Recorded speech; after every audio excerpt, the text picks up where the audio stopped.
Hi, I'm Leslie, and I play Whisker, the Yosoki cyborg nanocyte. Hi, I'm Pan, and I play Paul the Stranger, a precog. I'm Richard, and I play NR5E, a sentient robotic operative. I'm Kay, and I play Sol the Solarian. I'm Mark. I play Koto Yoshitada, the Witch Warper and Soldier. I'm Cooper. I play Pons, the Mystic Contemplative. And I'm Adam, your galactic manager.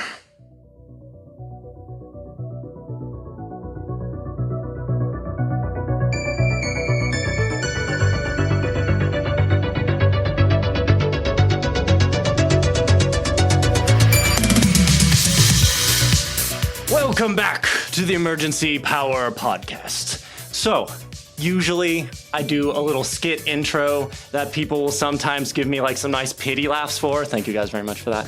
Then we do some.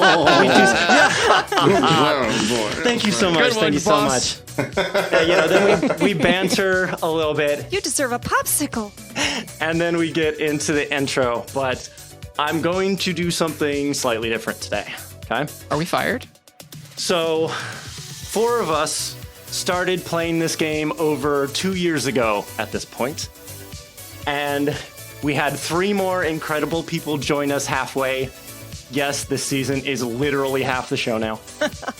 And I just want to say that the pure consistency of this group is amazing. So I will try to keep it brief because there is so much I could say. But today, I want to sing people's praises. And I rolled dice to get the order of this, so it's not in anything particular, okay? I've never been more uncomfortable than I am right now. I know, this is terrible. I cannot take a compliment. I cannot wait to be roasted. Appropriately enough, though, I will be starting with Leslie. Appropriate because they are the reason we are all playing here today. It was Leslie who had the idea and the basement space to play tabletop games something like 13 years ago. That's right. We were basement-dwelling tabletop nerds. We even had a Mountain Dew. God, the smell. No. The smell. Leslie is an incredibly intelligent, dedicated, and invested person who gives their all to everything they do. Someone who makes up the difference if they see a place where other people are struggling. Not because they expect anything in return, but because they are genuinely kind and want to see others succeed. They have a heart so big that it might be medically concerning. And a mind so sharp, they should consider ascending their mortal form to become a contemplative. An inspiring person that makes the lives of many more rich simply by existing, particularly mine. So thank you for everything, my dear friend. You made me cry. Thank you. Oh, yes. Cooper is intensely smart, caring, and determined. We worked at the same gymnastics facility, and I already knew I wanted to get to know them better. I really like to surround myself with clever people, and I mean, just look at this group. I think I've done a good job. It wasn't until a coworker found out I had GM'd before and proposed we got a game together that I really got a chance to see Cooper in all their chaotic brilliance. Choosing to make his first character a troublemaking, poorly statted bard who stands as one of my favorite characters of all time. Always approaching the situations from an unexpected angle, his creativity shone like a diamond. He would be a terrifying player to GM for if he didn't have such an inherent sense of story progression and group cohesion. With just the right amount of, I pressed the button! Thank you, Cooper, for going on this journey with me. Of course, Adam. Okay, I am still baffled that they are on this podcast because they are a cut above. A true professional and magnificent person. They came in like Soul on a stellar rush and changed the game. How we deal with all aspects of social media and diving into our story and world so thoroughly. And the proof of that lies in the literal 16-page backstory they sent me, and I counted the pages. And it was a GM's dream come true. Having all the details to make a fully fleshed out character without any of the red flags that can pop up when one writes, my backstory. Kay's passion, charisma, kindness, and knowledge brings life and energy to everywhere they go. Several times I've said that Soul and Kay have merged in my head, and their response is usually, oh no. But just as Soul's moat lights up a room, so does Kay. Thank you for bringing so much soul to the table. Cheers. When Leslie and I were kicking around starting a podcast, we knew we would need players who could carry a heavy story while bringing in characters who had depth and heart. And we knew that if Richard agreed to be on the show, we could not fail. Which only makes sense for someone skilled and smart enough to be a writer, editor, songsmith, singer, and I could go on for a while. Kindly offering up his valuable time to weave this tale. Richard has the kind of charm that draws you in and never lets go, with a splash of whiskey-soaked wisdom on a staggeringly wide breadth of subjects. A true personality who is such a role-playing and storytelling maverick that he can turn a program-driven robot into the most human character of all. So thank you for being the strong anchor point for this group in and out of character. It has been a Cheers. pleasure and an honor. Mark, on the alignment chart, is chaotic lovable. Because he has an inherent +2 to fun.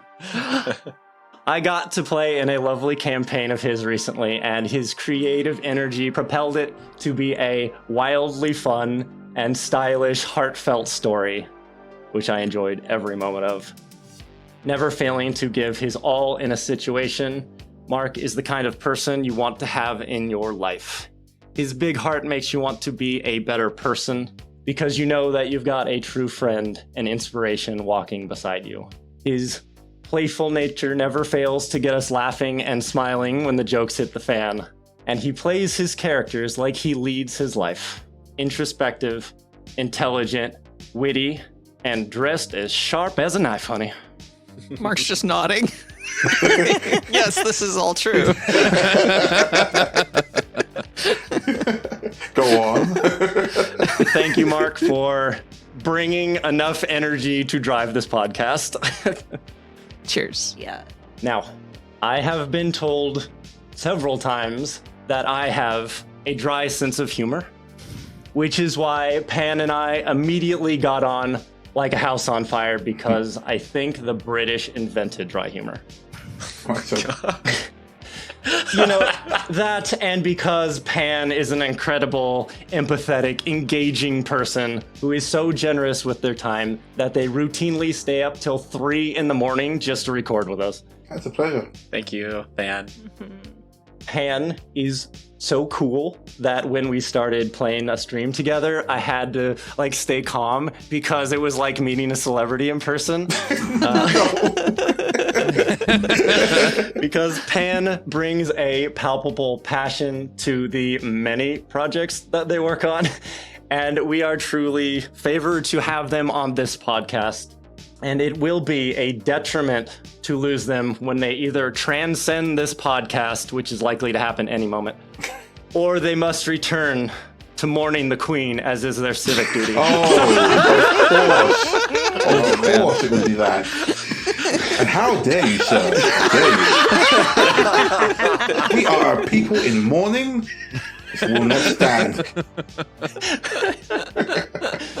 However, I am prepared to make a small amendment because I'm very touched and I'm not going to cry about it. I couldn't show this face to the Queen. Cheers. I just realized I drank a cup of tea as I said that as well. Cheers to all of you guys. Thank you so much for coming on this journey with me. I'll be toasting with water, but yes, It is a pleasure. Now I feel like I'm obligated to pour a whiskey for the afterburner tonight. Right? I did not come here to be attacked with kindness. What? Yeah, I came at you from the one angle you weren't expecting. I want to point out for the record that this feels exactly like greasing a hog, and we should all be looking for the cattle chute. Yeah, I'm like, are we fired? Yeah, are we all dying? Are all of our characters dead? Is that what this is? I got my third character pulled up right now, just in case. He's pulling a lost. Well, with all that said, are you guys ready to get this thing started? God's yes. I'm so ready. Oh, yes. Yes. First came the carrot, All now comes right. the stick. Yeah, no. Absolutely. Now that I've said all of that, you guys cannot be mad at me about what happens next in the Tomes of Emergency Power, Volume 3, Chapter 26. Rebel.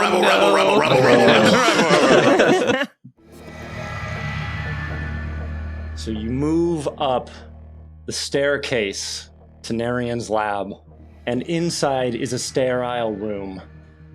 White walls and glass ceilings, which arch up and give the room an ethereal light. A long table with various holograms takes over the center of the room, with many tools and vials resting on its surface. A hollow diagram of a brain dominates the wall opposite, while superconductors hum nearby. To the right stands a twin chamber with room enough for only one clone apiece. The one closer was where the creation of pawns took place. Standing nearby is a telescope which points towards outer space. On the left side is a smaller chamber, windowless with a closed door. Its walls are lined with lockers and more computers and a wash basin. And towards the back is a desk, cluttered by books, papers, trinkets, computer components. And there's a high-backed chair with someone sitting in it. And they're flanked by two Infernex soldiers with guns drawn. This handsome man with Vidstar qualities is seated, looking haggard and beaten. Their slick gray suit is wrinkled and weathered by the cables that bind him, and his dark hair is disheveled, and he sports a bruise that is beginning to form on one eye. A shotgun is pressed up against his temple, and he looks at you all silently through a furrowed brow. And despite being bound and beaten, you can see something unmistakable. He means business. It's Mr. Business. Is it really? Pons would like to do a telepathic huddle really fast and just relay. I have to stop you right there, Yes. because you have a mind circlet on. Ooh. You're right. Ooh. We Sorry. immediately start firing. No, I'm just kidding. And then I'll start blasting. I've got to remember that. So you go in and you're thinking really hard at everybody, but nothing's happening. They're just ignoring you. We look over at Pawns like, what? Are you going to say something? He like turns and looks at everyone as he's speaking to them telepathically, and you just hear nothing. You're muted. Yeah. Nice. And then he'll whisper, I believe that's who contacted me. Do they notice us right now, Adam? Yes. The person in the chair, who you're presuming is Mr. Business, is staring at you, as are the two Infernex soldiers. Do you want me to go and talk to him? I feel a little bit ill-equipped to deal with situations. Perhaps you can talk from here then, so close to the soldiers. Hi, how's it going? Bugs waves one little hand. So you do that, and just one of the eyebrows so slowly goes up a little bit. And as you call out like that, the door to the small inner chamber slides aside, and a voice claws its way out.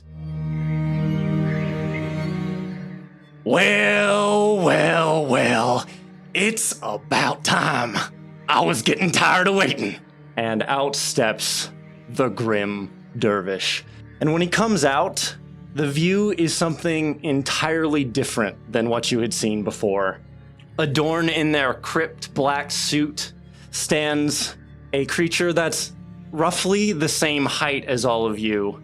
But what catches your eye more is the startling face. It's not the irritatingly handsome one you've come to see before. His features seem to be elongated and wrapped around a snout with scales protruding in disjointed place, and his breathing seems to be more sporadic, and his eyes have this wild quality to them that weren't present last time. This isn't akin to the dervish that I saw in the dream or vision while we were floating through space-time, was it? No, that one was a more elegant, elderly man. Yeah, okay. Wearing assistive technology. Is there any kind of mysticism or life science we can do to try and... Yeah, throw some stuff out. I'll throw a life science. It should be Yeah. decent at that. Yeah. I'm gonna mysticism this. What checks can we do here? 17. What you got? I'm gonna do a mysticism as well. I can do engineering. I can do mysticism, physical science. Life science 12, specimen unknown. 21 for mysticism. Okay. What else we got? Since no one else did it, I'll do physical science. Okay. It's a big rock. You know, because of the situation, before you What's a tell big me rock? that roll, I would be actually willing to let you do engineering, Leslie. Ooh. Ooh. Okay. I'll May have just tip my hand on that one. I mean, I already rolled, but I will. It's a I'll jellyfish. just take this die. That's a 36 engineering. Beautiful. Okay. Yep. Now, the combination between those rolls, essentially what you guys are picking up based on what you've seen with Twizzich and Feather, this seems to be like a malformed clone. So it's not wholly as perfect as the other one was. Oh, did we catch you at a bad time? Gives a little smile. You look like you just woke up. This f***ing guy. You know, despite the delay, I cannot say I was disappointed by that little show y'all put on. In fact, I am impressed. Having all the firepower in the city at your fingertips, and you turned it on your enemies without remorse. Whew. When them guns started rocking the place, it was like a symphony. And he starts like moving his hands like a conductor. I felt downright fatherly pride, which is the first time I felt that in a while. Where is that boy, by the way? Oh, good. It has been rather our life goal to impress you. If only you hadn't failed so much before. Anyways, and their eyes seem to scan around, searching for something. I see you didn't bring the boy. Well, that's fine. I mean, there ain't that many places you could have gone and hit him anyways, right? And their eyes kind of look around. I doubt you left him with the, breathless, just a hunch. I wonder where else you might have put him. It's a great big universe. You are free to speculate as much as you wish, but you should arrive at your thesis statement before I gun down this form like I did the last one. And he laughs with this kind of wild energy. Well, it's fine. It's fine. I'm sure I'll find him eventually. But forgive me. I know y'all didn't come to see me this time. So, and he gestures, why don't y'all come inside? Old Gray Matter's waiting for you. And he turns around and walks back into the room. Soul's gonna look over at Pons, check how he's doing. Same with Whisker. Pons is just looking down after seeing the dervish's current form, and normally very calm. You do see some very small shivers of his tiny little limbs, and just like in the quietest voice, I guess we just have to follow him. Just stay close, Pons. What about your friend? I gesture to the fellow in the suit. We can't do anything just yet. Understood. As you guys look over, one of the Infernex soldiers jabs the person in the suit in the ribs. How bad is he doing? Like, Obviously, he was beat up. Is he tortured to the point that his life could be threatened soon? From what you see, it doesn't appear that they are in danger of death, but they do not look well off, to be sure. Just making sure. Can we, he's obviously been beat up. He's got a shotgun to his head. Can we, sense motive? What is how is he handling this? Is he resigned? Is he plotting something? Give me a sense motive. I'm going to jump in on that, Detective. It's only a 15. Sure. 29. Thank the gods. All right, 5e, analyzing this situation, they do appear to be not what you'd expect when someone has been captured and tortured. They appear to have this air of control about them, and to what Soul asked, they may be planning something, but it is hard to say since their face is fairly impassive. But they do not look resigned in any way. Soul will put their hand on Pons' shoulder again and just say very quietly, "You're not alone. We're right here with you." Yeah, Pons nods and just... I need to know that he's okay. Well, come on now! Don't keep him waiting! Kind of startled. We so appreciate your enthusiasm. And we'll just glare daggers and wait for everyone else to start going. I think Koto's gonna have her rifle drawn just in case. 5e's already got his pistol out as well. Oh yeah, I think we've all got weapons out here, definitely. And real quick, move you guys to the map. 5e steps up next to Pons and says, "Do you mind if I enter first?" I think that would be best. 5e steps into the room and walks directly adjacent to the Dervish. Okay, so I have brought up a map and you guys are free to move as you choose. Oh my god, there's a glowy I know, this is so field cool. going on. What is that glowy field, Adam? That is the sunlight being diffused through the glass dome ceiling. Okay. It's not like a barrier or anything. Soul will stay next to Pons, since Pons is the one in the rather rocky emotional state right now. Yeah, Mhm. so here as well. Whisker's gonna stand up right behind 5e. Okay. You guys are forming a conga line of whoop-ass.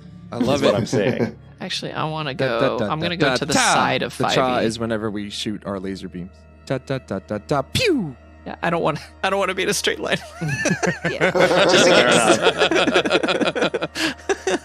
So you guys move into this room, which, Pons, this was once Nerian's study. I see him! He's so I see big. him! Why is Nerians huge? He's an elder brain. He's large size.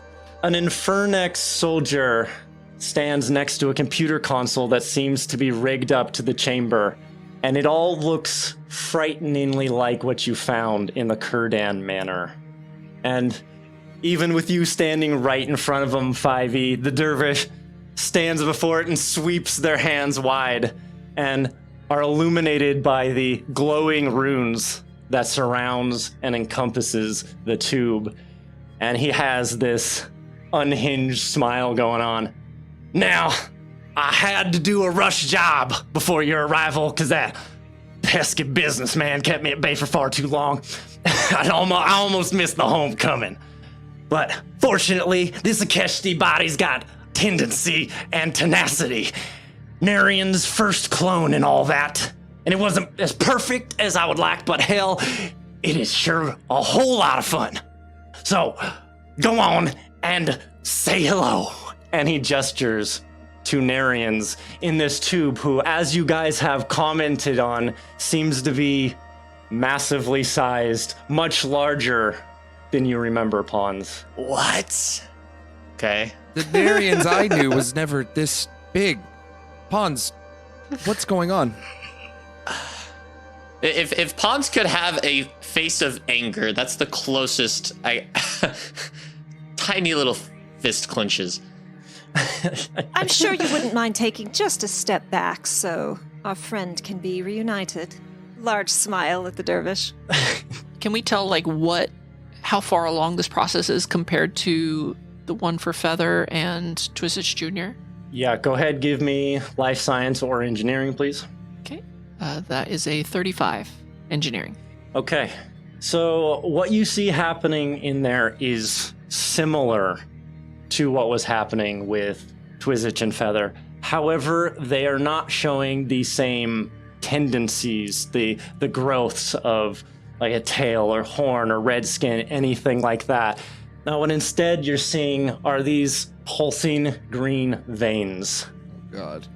Yeah, Pons is gonna kind of dart, trying to go past Kodo a little bit. What are you doing to him? What? None of this is right. And obligingly to what Soul had said, the Dervish 5-foot steps out of the way, watching all of you. And as they do, they snap their fingers a couple times, and the Infernex soldier looks down at the computer and presses a few buttons on there. Oh, God. Oh, no. Oh, no. As you see a neon black light blare into view. You know, for once, I don't really feel like talking, actually. Let's just do this. Good. So when I said get in here, it ain't the room I meant, and you're about to find out what I did. And as this neon begins to glow, it spreads out and encompasses the entire room that you guys are in. I prepared a fire. Okay. And as this happens, you see Nerian's brain begin to throb, and it grows even larger than it had already been. No. Oh, For the listeners at home, like, Nerians is a large-sized creature. Yeah. SUV-sized brain. Seriously. You could fit like very 4 disturbing. Uzis on that. As psychic waves begin to... A pain, unlike anything you have ever experienced, racks your mind with an overwhelming force, and pawns alone give me a will save. No. Oh, no. You have the circlet. You have the How circlet. how does the circlet interfere with that? Second-hand crew versus pawns. Oh, no. Basically, that first wave of defense is why you get a save and no one else does. Oh. Yes. Oh, all right. That changes my perception of things just a bit. Could I use my once a day bonus save using life science, mysticism, or let's see, I have another one. I have a contemplative ability though that lets me replace that for my will save once a day. Yes, you may. Okay, would it be life science? It's not physical science, is it? It's whatever the creature's Yeah. whatever the creature's type is. So Life science, then. It's a 24. Okay. Thank you. Oh, no. Don't What? like that, thank you. What? All right. I will come back to you in a second, Cooper. Okay. oh my god. All right. This is Sweating. fine. This is fine. I know you already gave the answer, Adam, but I just need to confirm that like NR5E is affected by this. They are indeed. Interesting. Interesting. What?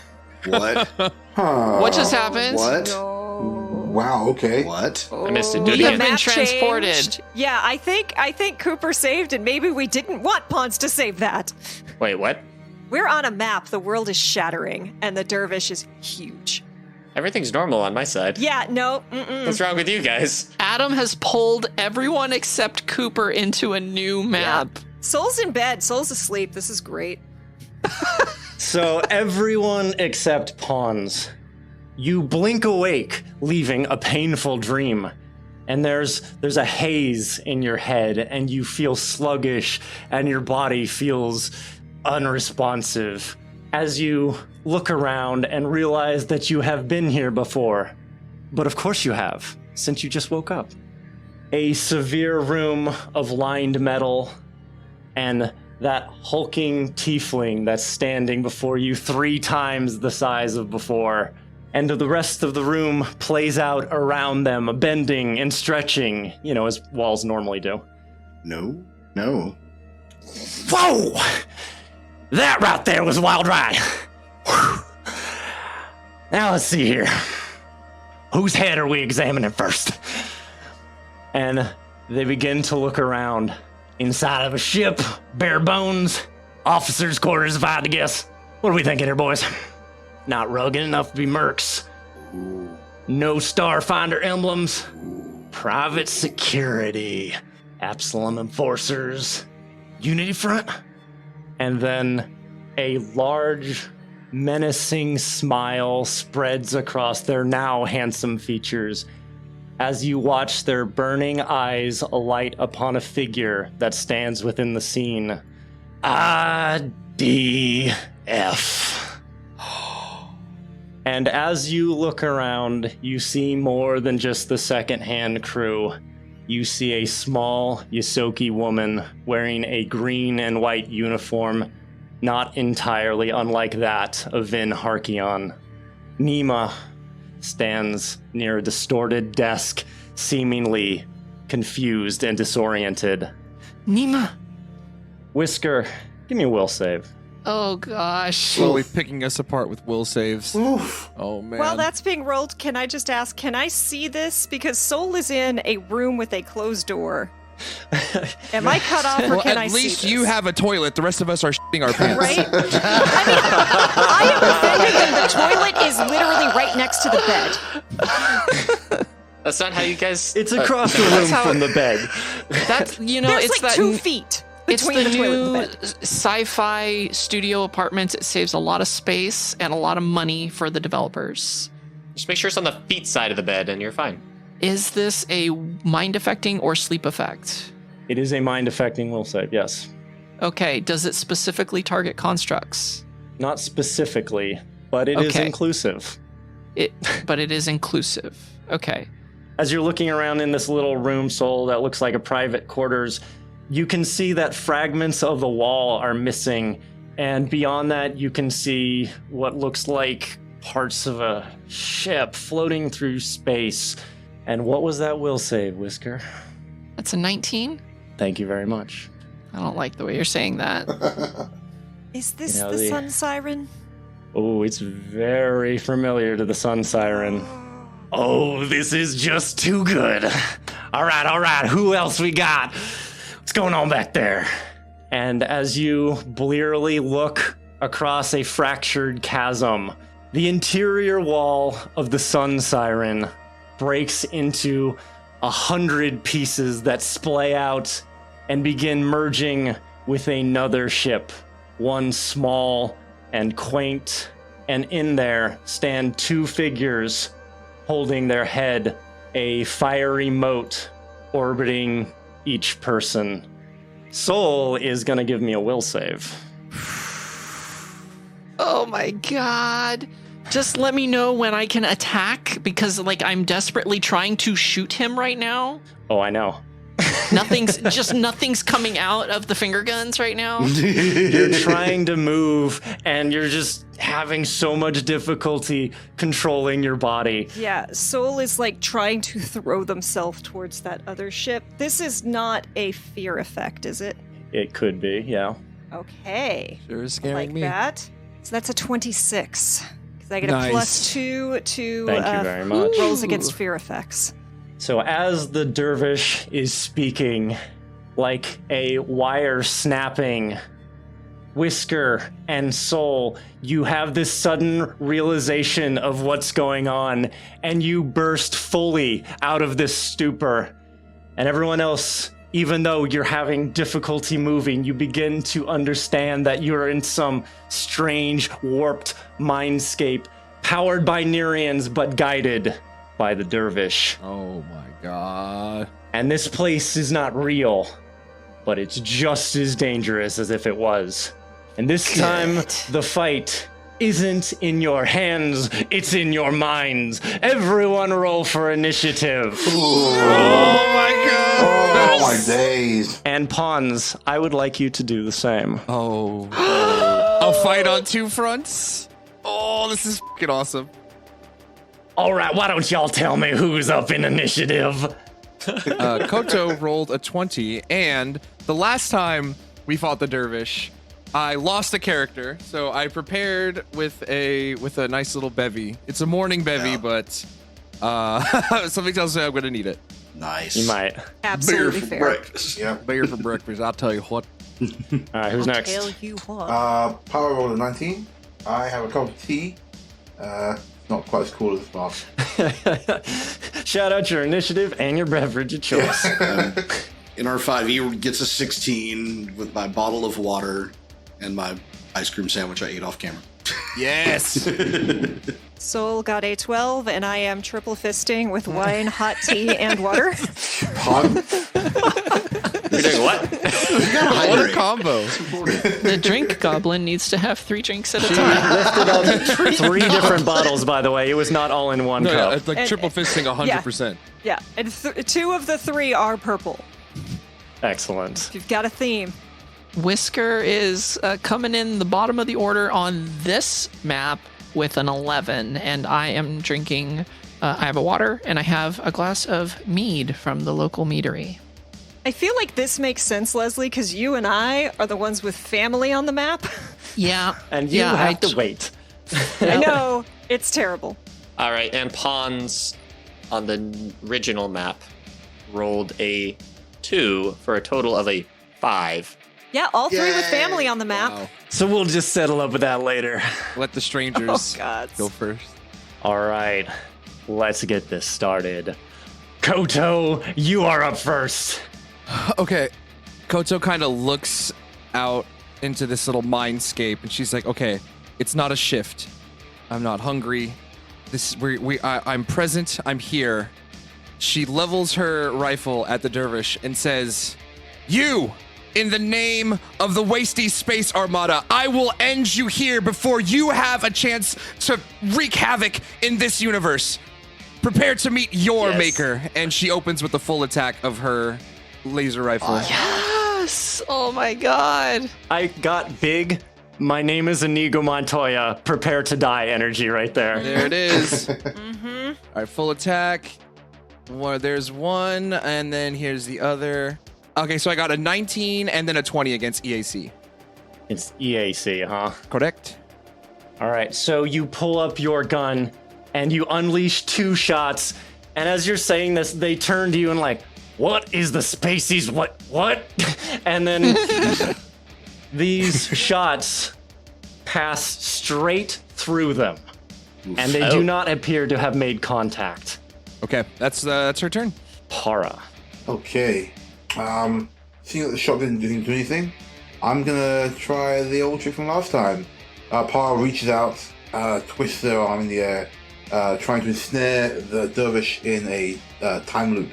So save a 16. That was a 28. Oh.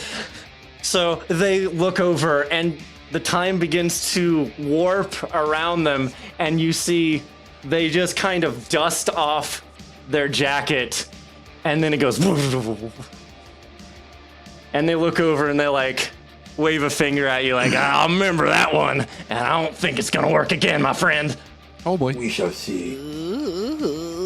It's Big Red's time.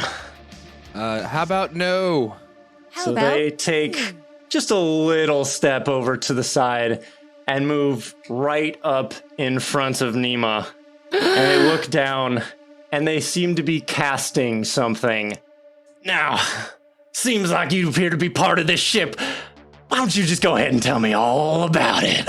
And Nima is going to need to make a will save. What?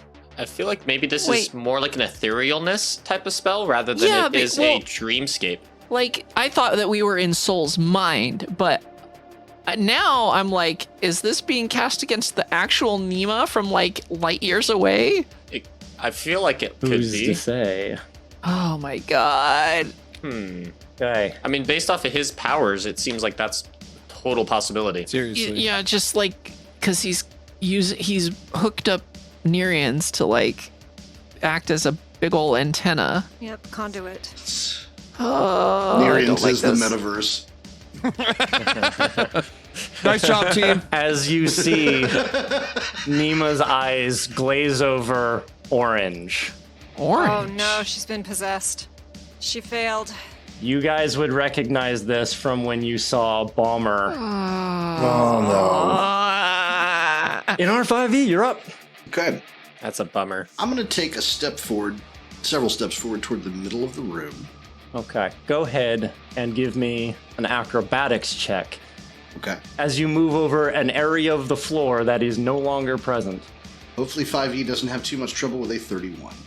It was a 32. Yeah, I figured. Easily move over this gap. You take a step and you basically glide over it.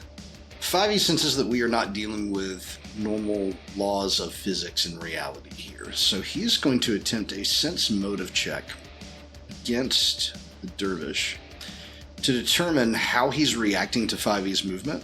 Basically, what I want to know is, what does he not want me to do right now? Like, in terms of where I go in the room. Does he give a physical response that indicates, like, oh, I hope that robot doesn't step over there? Tarnation. What? Tarnation? I don't know how well a 21's going to fly, so Okay. probably not good enough to get a read on him. You go towards that little gap and you see this big smile and then you jump over it and they're like, oh. Yeah, as you look over, they don't seem to be paying you that much mind. They seem to be looking down at Nima. They seem to be more focused on collecting information than bothering about you. Okay.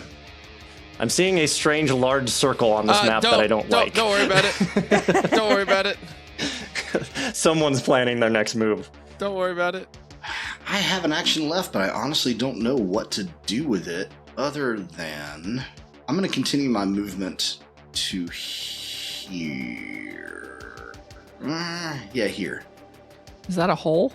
Yeah, that might be cool. Oh, that's like It's a hole in the largely wall. held. Okay. Big hole, yeah. There, then. That'll do. What I'm really trying to do is just position myself so that if he moves through a path that's adjacent to me, I can attempt to stand still. Can I posit something, guys, real quick? Sure. If Big Red is using Nerians as a conduit, it stands to reason that if he's using it to get into our minds, then Nima could just represent something maybe in Whisker's head, or even Souls, just as the twins represent their knowledge of them. I mean, it might not be reaching out that far. It might just be like sucking out of us. Yeah. Yeah, that is definitely a possibility as well. I'm not saying that we should shoot Nima. I'm just saying, like, you know. The thought had crossed my mind. Yeah. Yeah. Mine too. I was going to try and gauge the reaction. We don't know. We know that Nemo was handed over to the IDF. We don't know specifically where they're posted right now, especially since we just had that communication with Vin, and they said that they were being relocated, and they were relocating the Yusoki with them. So we don't really know their location currently, so they wouldn't be able to glean that from us. True. Okay. Yeah, and if he's trying to get information about the ship, we don't. Well, Soul might have a little bit of it, but Whisker doesn't. That's what I was saying. I thought maybe that would be represented with Soul's mind. It's like some sort of souped up psionic projection where he actually can reach into other people's minds. Exactly. If our connections are conduit. Yeah, he might be using us as a conduit to reach out, but I think he's actually reaching out to the real Nima right here. Okay. Oh, let's get it then. This is all speculation. Yeah. As I said, a mere posit. I'm remaining studiedly neutral. Sure you are. I just put a saying helmet on. anything. It's weird. Adam is like, there is no war in Bossing Say. Soul, you're up. All right. Obviously, Soul is going to immediately align.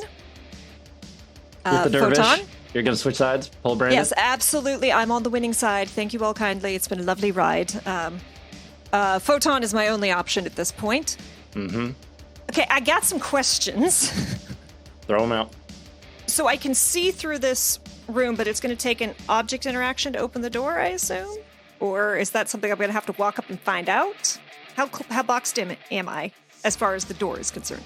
Why don't you go ahead and give me a mysticism roll? Okay, I was going to ask for that soon anyway. That's a 24. It's very possible that as you move through this area, you could potentially just pass through this door or maybe will it out of the way. It's hard to say because you haven't really tried anything, but Right. this is not physics of the real world, so it's hard to Right. say. Not saying anything, not doing anything yet, because Soul has actually, half frozen upon seeing Ethel and Asa. They're going to look through this cracked wall and just look. Do I think it's actually them? Do I think they could hear me? Before I do anything, I need to at least understand this. Going off that mysticism check that you gave me, they appear to be beginning to move around and react in ways not dissimilar to how, when you guys arrived, you felt groggy and sluggish. They appear to be doing something like that. Oh, I really don't want to do the dumb thing, but I think Soul might do the dumb thing. You gotta do the dumb thing. Oh, it's really freaking dumb, but they're in a panic. Soul is going to spend a resolve point to turn invisible. Oh.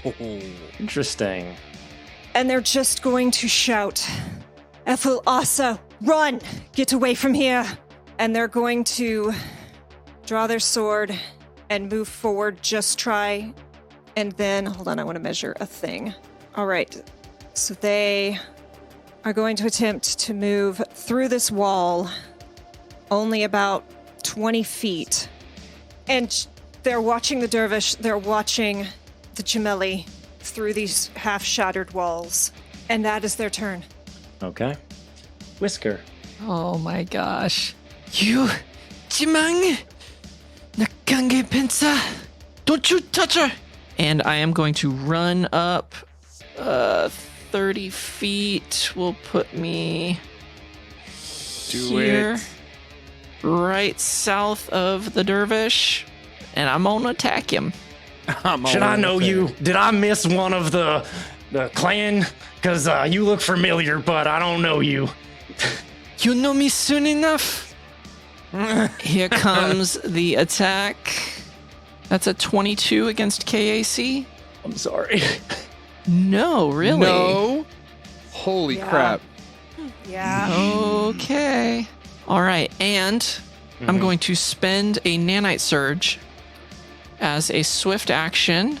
I create my cloud array. Nice. Very good. Who are you going to cover in that?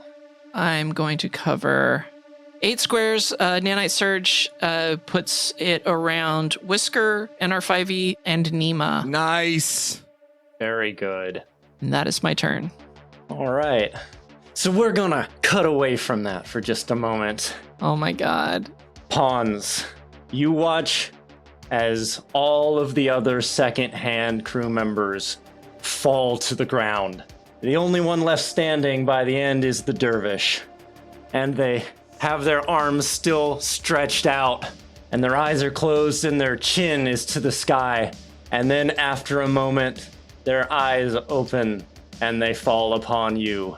And you see the smile begin to play at one side of their mouth. Just like Nerians, I knew you was gonna be a problem. And they begin to walk forward, stepping over your friends, teeth showing wide, and all of a sudden, you are alone. Whoops. And I'm just gonna move right over next to you. I can't see anything. Oh, My gosh. It's There okay. you go. Dervish is a weak little lizard thingy Yeah. in that universe, in the real world. Perhaps. So the Dervish moves up to you, and as they do, those hands that had been outstretched begin to burn on fire. They light up, and they reach out, and they're just going to try to put their hand on top of your brain. Does a 17 EAC get you? No, that does not. Woohoo! I must have been close. I'm not too squishy anymore. No fried brains today. Ah, glad to hear it. But you are basically pinned back against a wall with the Dervish Yes. standing directly in front of you as you essentially just float back slowly as he reaches out after you. And Pons, you are up. Okay, so Hans just looks at all of his friends fallen to the ground, and what did you do? What are you doing to everyone? And he takes. Can I take the circlet off and still do something for a moment? Yeah, let me. I'm really nervous too, but I can't do anything else. Cave face. Immediately takes off the circlet. I First can't move. physically do anything else. I can't punch him. Does If nothing. you want Yeah. to go ahead and use your move action to pull that thing off, you absolutely can. Screw it. Okay. Hell yeah, pawns. Pons is going to rip off the mind circlet, tossing it down to the ground. And you're just crushing it with his foot. No, I'm just kidding. And It's going to take a while. Just throws it into a vat of lava. yeah, and once again, his small arm is going to be encased in this purple energy as he tries to reach out towards the dervish's face. He's going to cast Grim Insight, and that is probably not going to hit. That was What is it? only an 18. 18 versus what? KEIC. That's a hit, my friend. Oh, an 18 hits, but my 22 Well, the doesn't. physical body You is probably wonder I why know, this I is know. happening.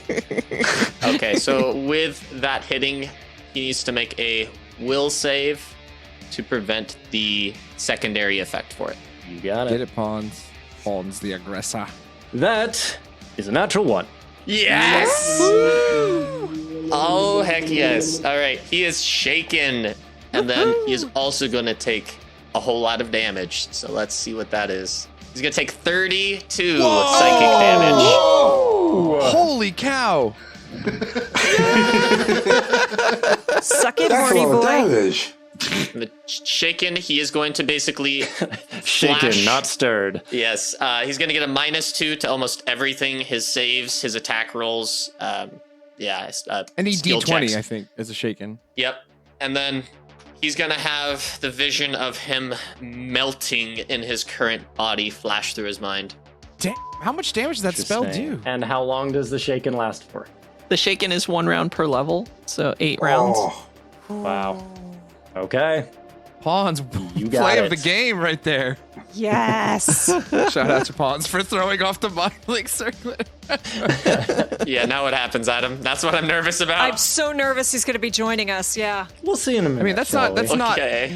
that's not a insignificant amount of damage though. Like 30-something Yeah. damage. No, it Come was on, good. I mean, that's like my max damage. right? All right, so back on what looks like the Sun Siren, we're at the top of round 2. And as you guys are maneuvering around, trying to get in place to either attack the dervish or somehow get Nima out of the way, you see the dervish, this giant, basically 3-story tall guy, reel back and take a step. Oh, And unfortunately for them, they need to roll a concentration check, okay. which is not usually something that's in Starfinder rules, lawyers. I know.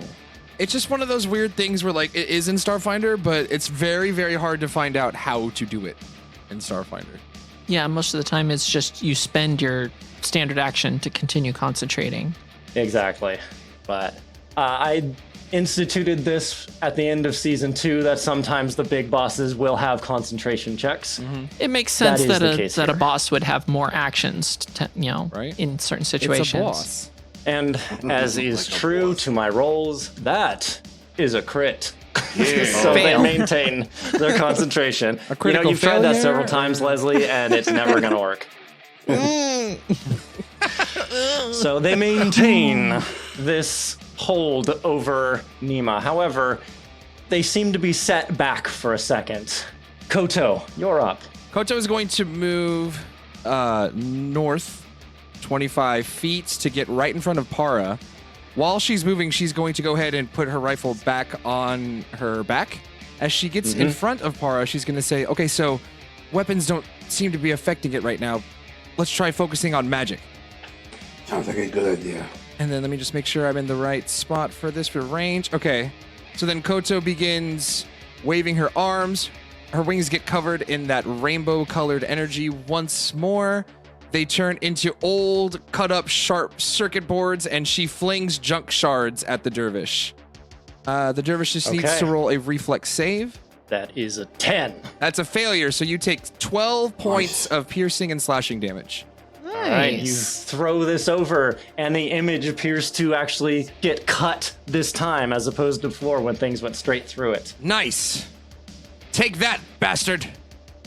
All right, is that your full turn? That is my turn. Okay, Hara.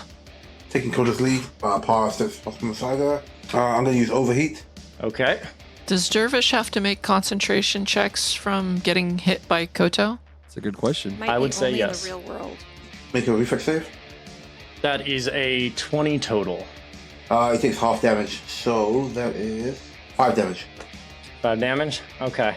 So you lay out this burst of flames that goes over and encompasses the tiefling. And when you're done, they look over at you, like they get the dust off their shoulder and like, you just did that to a tiefling. You realize that, right? I thought y'all only a would've few learned by months old.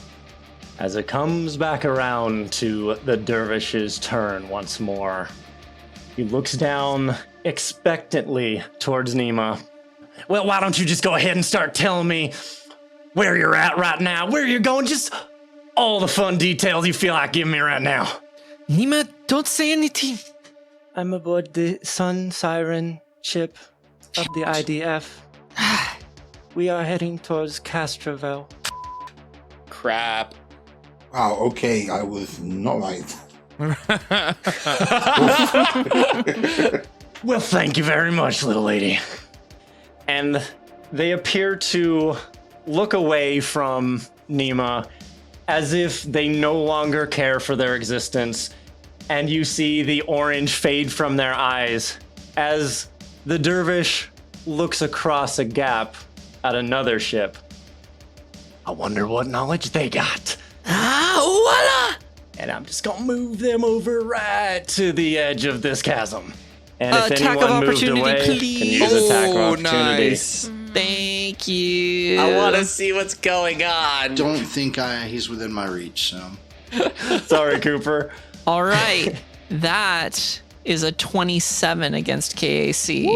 Ooh, that'll do it. So as he runs right past Nima, Whisker just like imitates a sword slash and does 25 slashing damage. Nice. Let's go. All right, you slash into them as they're walking away, and you see them flinch, and they look back. Dovetails are always a problem, aren't you? You don't even know the half of it. In our 5e. Nima's a surprise nanosite as well. 5e will advance through the nanite cloud in front of Whisker as part of a trick attack and discharge a semi-automatic pistol at the dervish and hope for the best. Okay.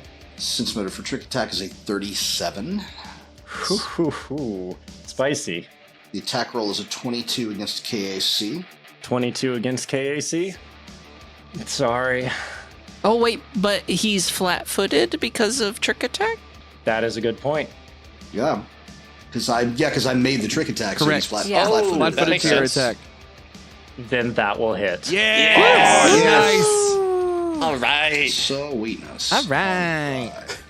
Cool. All right. Cool. And this is why knowing the rules is a good thing, and why I always get blindsided, because I don't know any of them. Take 19 piercing damage. Oh, if I must. Stuff. So what I was going to do that turn, by the way, was to trick attack Naima with a stun baton. But it doesn't really seem like a relevant course of action anymore. That's an interesting way to go. I don't know, I think knocking out that even might be the way forward, actually, now you mention it. I Not was gonna- anymore. No, I was gonna grab her and pull her away, I but thought you were going to say toss off the ship. Yeet! I mean, No secrets for you. yeah, but they've already got what they want. Soul, you're up.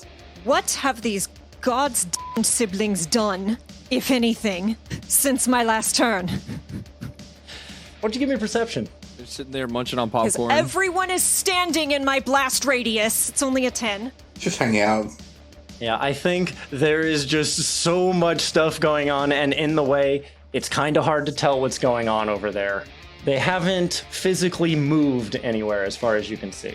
All right. And the dervish is standing at this ledge? At the very precipice, Okay. about to take a big ol' step across. I just thought that it was like some kind of like roller rink carpet. You know those things Right? from the 90s? It has a little bit of that feel. I can hear the Miami Sound Machine playing in the background. Are you throwing shade at Vin's like set dressing and their rug choices? Might be. Look, she is beautiful, but she's a little bit too fond of green. This fabric was imported from heard that Upton. And I'll say it again. All What right. are you doing? No more stalling. Further aligning to Photon. I was going to try and explode, but everyone has moved into my blast radius. I've had that problem. Yeah. Oh, We yeah. knew that.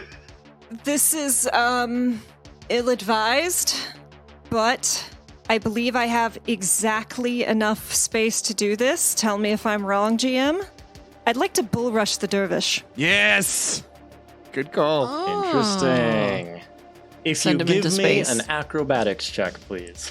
Because there are missing parts of the floor, and it is warping around you and rising and falling in weird ways. Parkour. It's only a 12. A 12, huh? I have +4 to acrobatics checks, but rules is written only out of combat. I would be willing to popsicle that. Ooh. Yeah, that'd be fun. If you do that, it will automatically succeed. Oh, because that is good, because I plan to do the push 5 feet bull rush and I knock thought you this might. fucker off the platform, and that Sounds- has to be KAC +8. Sounds like a popsicle's being used. All right.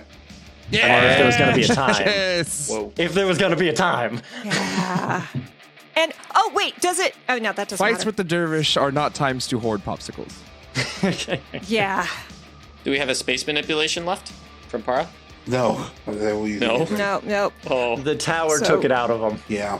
Yeah, Para, just cast that fast slow again. You know what?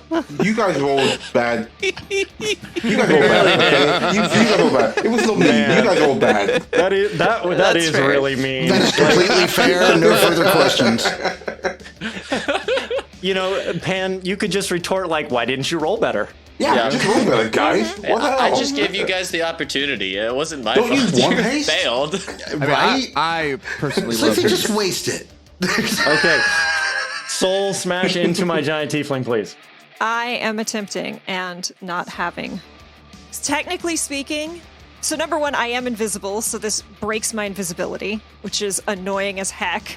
But that was gonna be my wheeling and dealing for trying to get a better roll I see. on this. He's also still flat-footed. It's true. This is true. And because Bull Rush is a standard movement, I could have taken my movement to step back and then charge forward. So yes, Soul invisibly looks over at the Sibs, can't make any sense of what's happening, sees the Dervish going towards them, takes 2 steps back, doesn't even have their sword out yet. They are in such a panic over what they are seeing. And through the invisibility, you all just see a fireball light up in a seemingly empty space and then Yeah. charge forward as they just slam themselves shoulder first into the Dervish, attempting to throw him off of this ledge and into the void, the gap below. And you just hear, "Stay away from my family!" Yes. Get him. Please get him. Okay. Go ahead and roll him. I have to find my inventory now. And he is flat-footed, correct? Yes. Correct. So I'm going to add a +2 to this. Kay's face just lit up. I'm not sure if it's good or bad. Well, that's technically a 21 against KAC. Oh no. But I am going to use the feature that I did not use last fight because it's also a natural 1. Nice. This is a good time to do Yeah, that. do it. Do it. Haven't steered you wrong a minute. Not 20? That's a 27 against KAC. Yes. Okay. It's against KC plus KAC 8 plus though, right? 8 Push it Okay. real. to push. But flat-footed. Okay, so it's not a save, it's just against their armor class. I will tell you that you had to hit a 29. Oh, Holy on. crap. Flat-footed. Doesn't surprise me. Yep. Oh. So you smash into them, and you see them reach out and grab onto one of these walls that's breaking apart. and they hang on as they look back at you as you burst into flames and smash into them. And just appear. Like, Good evening. Well, where did you come from? I didn't know we had extras in the party. he does take 7 points of fire damage, which goes down to 2. But he does take some fire damage. Taken. Chip away. I'm imagining that's your whole turn. That's yep. One day, you're going to smash into something very large and shoot it away from you. One It's day. going to feel very good. Whisker, you're up. Okay, I have a question. Given that we're in this mindscape and it's not actually like the IDF ship, if I had an item that only functioned in a vacuum, would it work? Tell me about it. I don't want to.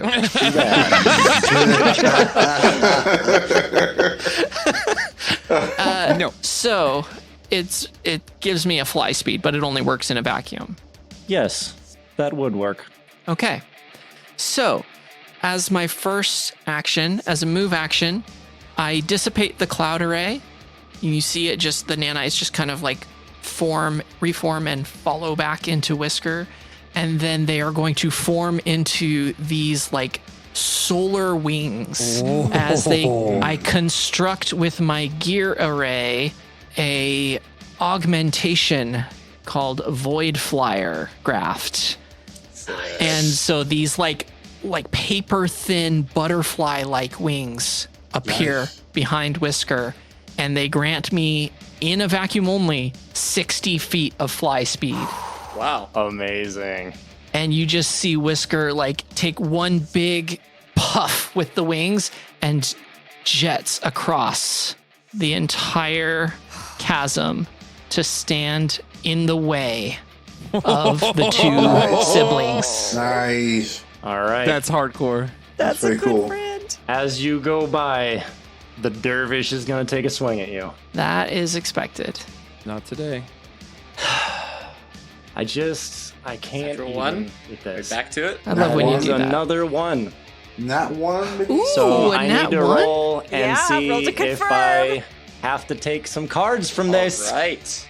Also, Adam, just to make this just that much worse, I forgot I'm photon aligned, so he does take an extra 2 damage on top of the 2 from before. You know what? I'm gonna chip it away. Absolutely. Just gonna chip it. Keep it coming. Keep it coming.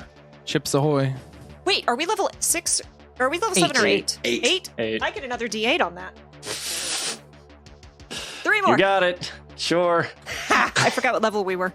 Leslie, please choose the card. I always choose 2. So You got it. the second hand. Always 2. Always 2. If you've seen Silicon Valley, that's very funny. The joke I said was very funny. Just so you know. All right. I know how I'm going to play this. Well, I'm not going to tell you what it is yet. You will find out. I promise. Secrets? You made me tell about my Void Flyer craft. Secrets are fun in this case. That's true. Okay. Okay. Well then, as my standard action. Oh wait, I moved as my standard action. So I'm done. I am so glad I am not dealing with the nat 1 in this fight. That was a good time to have it. So, Whisker, you fly over. The dervish takes a swing at you, and you just dip out of the way, swoop around, and land right in front of these 2 Lashunta that have these moats around their head. Go ahead, give me a perception roll as you do. I will do that. 2 more combatants. That's a 29. 29. You recognize them right away from the picture that Kat had pulled off Soul's data pad. You know these are their family, as they just screamed about it only moments ago. But the other thing you notice is that, well, one of them, the one to your north, a more sturdy-looking female Lashunta, seems to be in a haze. The other one appears to be coming to their senses. And they're looking around, kind of startled, and you just hear them kind of speak to themselves, and there's like, Soul? Are you Effa or Asha? They look over to see a winged Yosoki right next to them, and they're just like, Winged Yosoki, giant tiefling soul. Yes. You're not safe here. You need to protect yourself. See that one? That big Pashang Wala right there? He is trying to get inside your mind. Steal yourself. And is that the end of your turn, Whisker? That is the end. As they pull down their moat and pull out a sword, Yes. they're going to take a little step up right near where you are, and they're going to hold up their rapier like a fencer as they wait for the dervish to approach. I love it. And that pose, you 100% have seen Soul take anytime they draw their sword. Oh, that's so cool. They might bodily fling themselves in a sloppy way, but when they draw their sword, it is a fencer's pose. So since you're right next to them, you see that this other Lashunta is just in this haze. They have one hand against the computer console they appear to be next to, and they're having a lot of trouble right now. Come on, Asha. I look over at the one that is like taking a defensive stance and say, Soul hasn't told me much about you, but I'm glad to meet you. I have no idea what's happening, but it's nice to meet you as well. You seem like a very nice person. Why, thank you. You're quite pleasant yourself.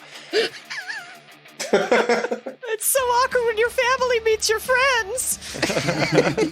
So, over in Nerian's lab, Pawns, you see that the dervish is obviously right in front of you, and their eyes appear to be rolling back into their head occasionally, and then they'll snap back to looking at you again. And you see that when their eyes snap back one time, they take this wild, sweeping swing as they trip over Soul's body, who happens to be right next to their foot, and stumble a little bit. Yes. And they appear to have injured themselves in doing so. Wow, that's pretty sad. Wait, he touched my body? He takes electric damage. You're right. That's why he stumbles. Like, Wait, I gotta remember how much it is. I'm 1d6. so excited. Okay. 1d6. That's only 2, but I'll take it. But he's a tiefling. Unless he's gone full fire, he's got resistance. Isn't electricity that you're doing? Yeah. Do they have electricity? Okay. Yeah, you I don't get think they cold, do. electricity, and fire, unless you specialize Right. in one element. Right. Wow. Okay. No, that goes through. If you guys remember last time you fought, they were taking electricity damage. Brilliant. So yeah, That's Soul's unconscious amazing. body zaps him. from Brandon's unconscious body, yeah. Channeling a Brandon there. Absolutely.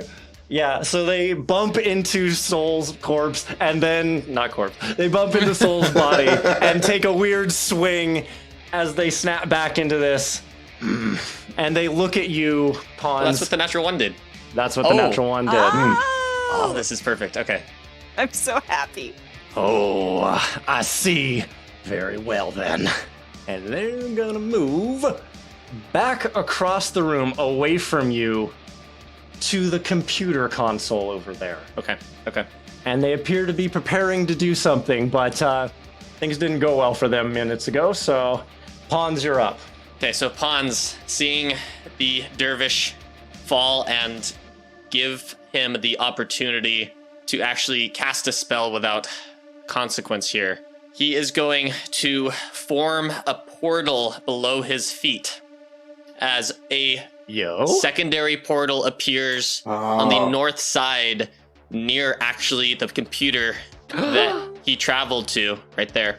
Nice. Beside Nerian's cage. And you're gonna see Pawns Looney Tune this, grab the circlet on his way down, and warp through this portal to appear and create a crashing cloud that is gonna damage all of the equipment Nice. Nice. around him move. as he lands. That is legit. So that is gonna be a few, I think, D8 to the surrounding area. It is also going to make it difficult terrain. Should help a little bit. Very nice. All right. The attention of that move. And that's gonna be 24 damage in a 10-foot area around me. 5 foot area around me. Interesting. So you come out of this portal right next to all of this equipment, including the tube that Nerians is in, and it casts out this wave. And as it hits the tube's plastic container wall, you see one of the runes light up and like a barrier around the tube itself.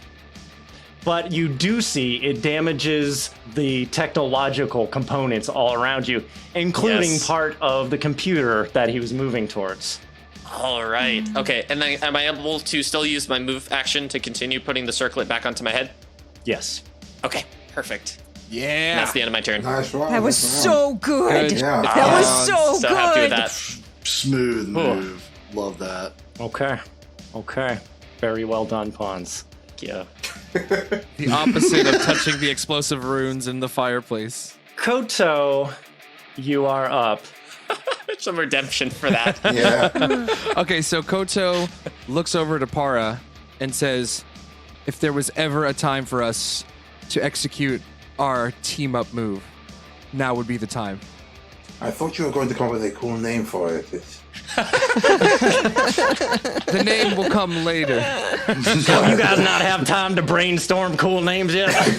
We have just it is- you quiet. You quiet. Shut up. Para, I'm gonna need some time to get this set up. Just move in front of me when you have the chance. Understood.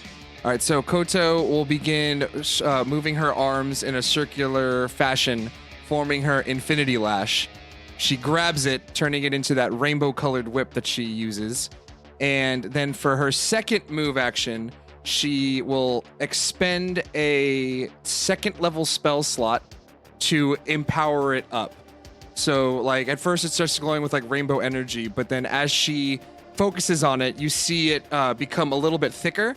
And as instead of just coming like an energy like tendril, it then turns into one of those like, I forget the name of it, like what the weapon's actually called, but it's one of those like chain weapons. It's like a rope with a blade at the end of it. That like It's like a I know what you're flail talking kind of. about. yeah. I'll have to think. I'll Like look a up the knife name. flail. Correct. Yeah. And then she Nice. just kind of like slaps it on the ground a few times and is like, all right, let's do this. But that's the end of her turn. I'm getting big Quistis vibes from FF8. Exactly. Yes. At the end of her turn, Console just yelled, Nima, move. Also, Sure. 5e, get out of there. More than likely, you too, Soul. Okay, that's your whole turn? That's my whole turn, yeah. I gotta set it up. Okay. Para, you're up. Power looks to Koto, nods, and dashes forward. Not dashes forward, runs forward. 30 feet. He reaches out his arm, which becomes a longer tendril. And how do you want this one up? So you just need to be in range of that spell. Oh, and I'm here, right? Right. I should do. I can get him there. That would be perfect. That's 35. Oh, just one back then. All right, and go ahead and give me an acrobatics check as you move over some of these gaps. That's a 27. Ooh, you fall into the hole and fall into space forever. Sorry, bro. Goodbye. I'm leaving forever. I'm coming back to you, Parallaxis. Now I have to go use my turn to get you. All right. Is that your turn? Yep. Power's gonna stand there, looking back at Koto, and that is his turn. We're good to go. Fine. You see the dervish, this irritation crosses their face. And, you know, you guys in here have been bothersome, but this is just this sudden flash of frustration you see. And then they turn back and look around at the situation. Well, if I can't do it out there, I guess I'll have to do it in here. And so many people are going to get attacks of opportunity for this, but go right ahead. Oh my god! Oh my goodness. That is going to Huge. provoke my improved standstill as well. Oh, man. Interesting. Unfortunately, he's not still flat-footed to me anymore, I don't think. For the audience, a huge token just moved all the way across the map. I don't like it. Yeah, I wasn't actually in range, so I don't get one. Sorry. But like Soul and 5e have attacks of opportunity, but 5e has that improved standstill, so maybe they should do theirs first Yeah. to resolve Yeah, that. let's see if that stops things. I am sweating at him. Seriously. Well, I'm glad He I just got turned one. around and barreled back through us. So I'm pretty sure this is KAC plus 8, and it should just be a weapon attack. And improved gives me a +4 bonus to the roll. That's a 30 against KAC. Oh my god! It's still not high enough, but because they're not flat-footed. Yeah, because It's 31. Why are they not flat-footed? It came back around to their turn. It ends on 5E's turn. It does? Does it? It's till the beginning of your next turn. Yeah. It'll be the beginning, though. It ends at the start of the turn that initiated it. Still means it's done, doesn't it? No, Nope. 5e hasn't gone yet. This is an attack of 5e opportunity. goes right Goes after. after his. So that'll do it. All right. Also, he shouldn't have been able to take an AOO on me because he was flat-footed, but I didn't think about that. And he missed anyway.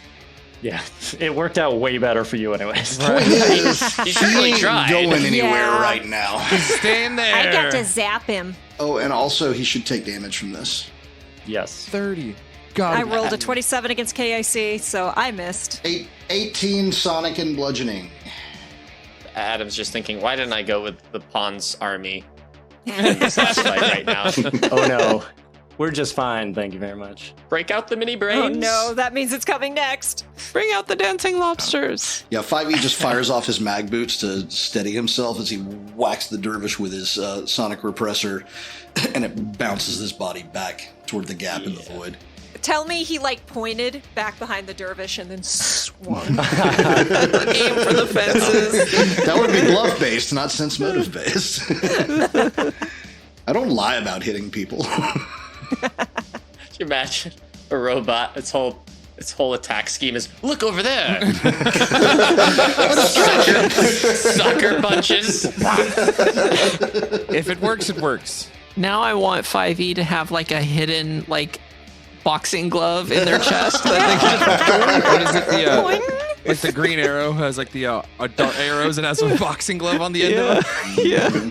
Just comes out of his stomach. Yeah, just it. the My little chest. spring-loaded point. Hangs down all floppy Okay. after. Go gadget boxing glove. Yes, exactly. So he basically stopped moving there, I guess, right? So that ends his turn? That does not end his turn, That is Alright. just movement. Cool. What's he doing next? Okay. Oh boy. They Moving stop again. as you bounce them back into the spot and they grab onto that wall again and they slowly turn their head at you, 5e. Uh-oh. Uh-oh. Okay. Let's play then. Uh-huh. Uh-huh. He hasn't landed an attack yet. Don't say He's that. about to. Don't Yeah. taunt Never him! too early. Why are you doing this? Okay, so you see them put their hands together and they pull them apart with this magical energy. Oh hell no. Well, then I guess you're up next. And with a natural 20, Oh no. they're going to grab you on both sides, and this energy pours into you, and it reverberates through the entire mindscape. And strangely enough, Koto, you also feel something as this happens. Oh boy. You begin to reverberate from this shockwave as an energy begins to, almost like a backlash, spikes out in this place. In this rainbow-colored energy, Oh my god. a portal begins to open. No. Not now. Not now. No, no. So first I'm gonna give damage to 5e, and then I'm gonna tell y'all what happens next. No! We all get kittens. I'm I'm down for the kitten idea. Kittens Adam, pour out. Adam, I spend a popsicle to make what Kay just said true, and kittens pour out of the portal. All right, done. Followed by the kittens. Go ahead and use it. I Your absolutely give it to you. That's somehow worse. I am spending the popsicle. Each kitten has a dervish face. It's canon God. now. You didn't cancel Oh, the natural God. 20! I think it's too late. No. So the portal opens, and kittens, piles and piles of kittens begin to pour out. And as this happens, you see them all over this area, some of them falling through the holes in the area, Adam, you monster. and then they're coming out in just droves. And then you see them come to a stop, and then they dig their claws into the ground and the carpet as they begin to suck back in. Rude. Best popsicle I've ever spent. Soul grabs the cutest one. Scritches it. Rich is like, I'm leaving this podcast now. I don't want to see any theoretical kittens harmed in the making of this reality. Right. Don't worry, no kittens were harmed in the making of this episode. Just the players. 5e, you will be taking 68 damage. Oh, wow. That activates my nanites. Holy crap. I'm sorry, what? I'm down No, one 6 result. dice 8. It's okay. You guys keep trying this, and I keep saying it's not gonna work. This portal opens, and it seems to resonate between 5e and Koto as this energy is emanating out of them. And I'm gonna pull you guys to another map. Oh my god. No. The team up move. Does my popsicle mean nothing to you, Adam? Don't worry, it'll come into play. Teamwork Oh, good. makes the dream work. Kittens attack! Yeah, seriously. We're gonna fight a horde of kittens now. I am so nervous, I am sweating. So these two just blink out of existence in our map? We're sucked back with the kittens. Yeah. Everyone is To sucked the kitten through as dimension. Oh, the, everyone. Okay. everyone is sucked through as the whole scene begins to draw into this place. As this portal opens and everyone, including the 2 ships' pieces, are just being pulled in and through, a million cats flying through this Technicolor tunnel. Yikes. Everyone takes like 5 slashing damage from the cats. Koto, this situation is unfolding, and this whole situation which you had never planned on dealing with, and you keep struggling just to stay in the moment. You've been struggling with it since you've gotten here, and the thoughts of the last universe you were in call out to you, making you long for your friends and the comfort you had managed to scrape together. And it makes you recall the friends and family that you resonated with while you're in this plateau of the unreal. And strangely enough, it also resonates with 5e, who has been fighting against this horrible murderer who has taken away their family and abducted their protectee. And as this portal pulls you through, you begin to see something, Koto, that you find familiar. Something that you have never been to personally, but you have seen it before somewhere. As you are thrown out, all of you, onto the main deck of a very large ship. And I'm going to bring you guys over to another map. Oh my gosh. Is it the Explodernator? Is it the Explodernator? Poor Cooper, just sitting on this other map. Yeah, Cooper's just watching. I'm having a great time over here. It's just the visual problem. I'm just going to pull you over so you can see. All right? Oh no. That'd be good. Pond's hiding in the corner. Wow, that's cool. Is that like an RTD2 in the corner? You all land on a hard metal surface, not unlike the place you had been before. However, as I said, Koto's the only one that seems to recognize this place. However, the rest of the second-hand crew, you recognize the front of the second-hand ship sticking into the far side of the wall, on fire. There's smoke pouring out. Sitting on the ground is a lanky Anasanoi holding their head. But closer than that, at the main control panels of this ship, you see a large, hulking figure. Whisker, go ahead and give me an engineering check. Awesome looking. 27? You look over at this heavily armored figure, and you recognize the trappings of a Scriff design. It's the Omega Chief! What? What? The mind happening? boggles at the possibilities. Yeah. Just to double check, did shifting planes, am I still aligned? Or did I lose that when we shifted? Whatever situation you were in the last area, you are in now. Perfect. And I do not see Ephelinasa here, right? You do not see either of them. What? Where did you get that design? In R5e, you're up. Wow. 5e is going to advance across the bridge of the strange ship. So, wait, can we or can we not see what's on the other side of this? Because it almost looks like this is a separated corridor in the middle. Yeah, so it does look that way, but this is all one room you guys are Okay, in, cool. Just Thank so you. you have. Okay, No just wanted to walls. make sure. Gotcha. Yeah. And across from this large suit of armor, you do see the Dervish has arrived as well. Is someone in the armor? They are currently turned away and pressing on the computer console, so you do not know for sure, but it is moving. 5e will cross the center chamber and take a position between the Anasanoi and the Dervish, intending to stand still. But that movement is part of a trick attack, so it's going to size up the Dervish on the way over. Sense motive's probably not good enough to trigger with a 24. You are correct. And take a shot with my semi-auto and hope for the best. That is 30 KAC. That'll hit. Sad face. 14 piercing damage. All right, so you guys land in this area. You roll, scoop a couple kittens, hop to your feet, and run straight across the room. And toss my Ronnie some support kittens.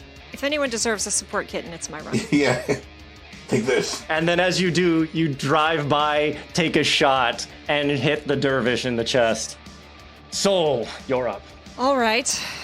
Soul is going to look over, just half in a panic. They don't see Ethel and Asa anymore. They see Myrani looking dazed, sprawled on the ground, and they just grit their teeth and look across at the Dervish, fully aligned to Photon, and reach up to grab their sword and pull it slowly out.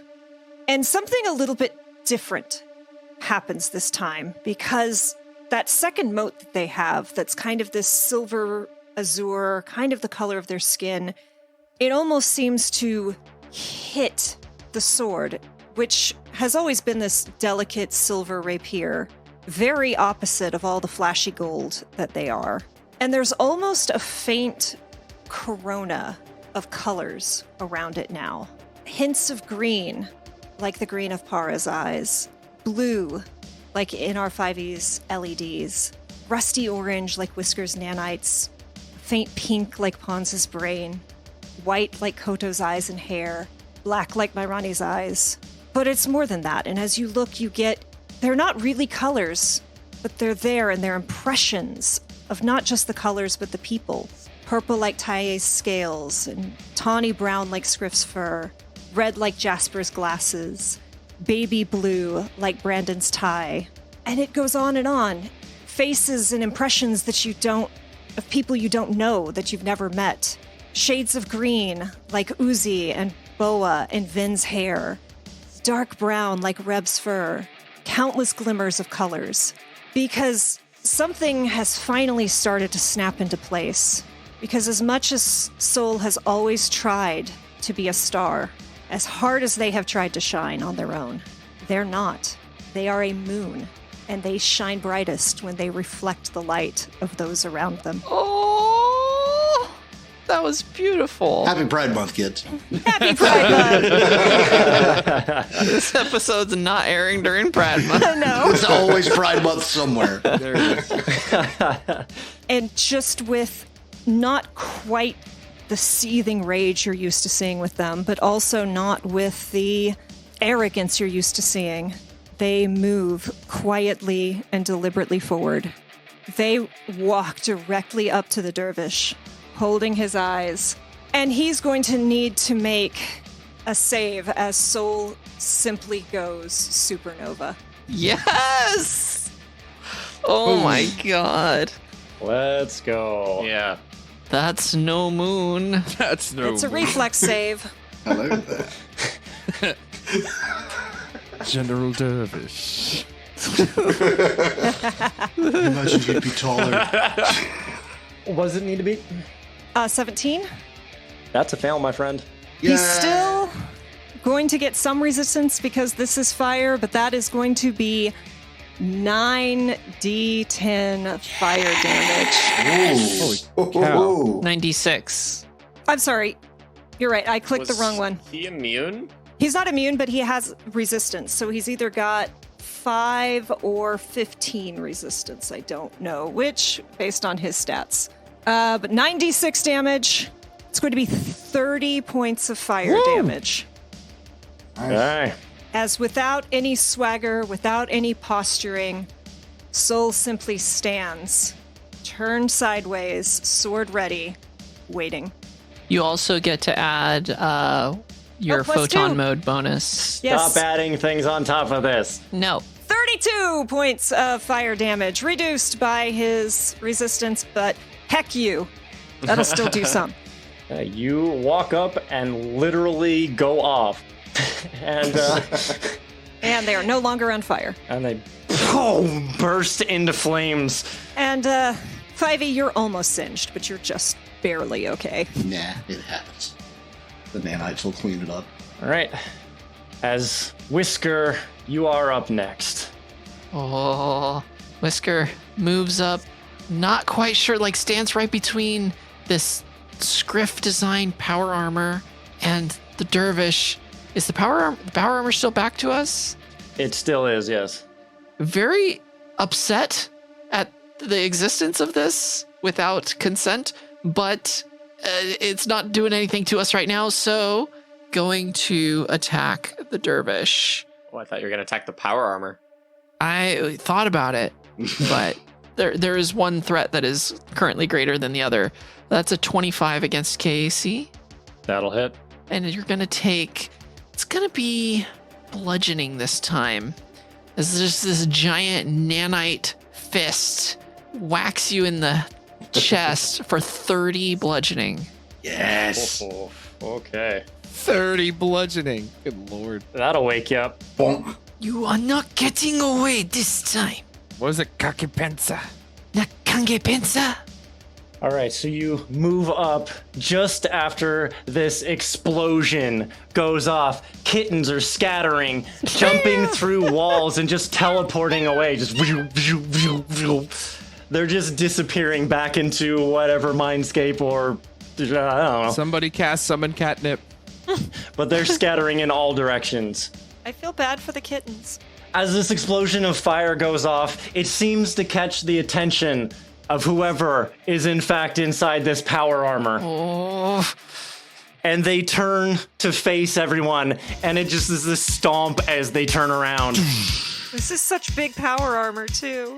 It's so cool huge, looking. and like, are those horns or are those shoulder pauldrons? Those look like pauldrons. Are they not horns?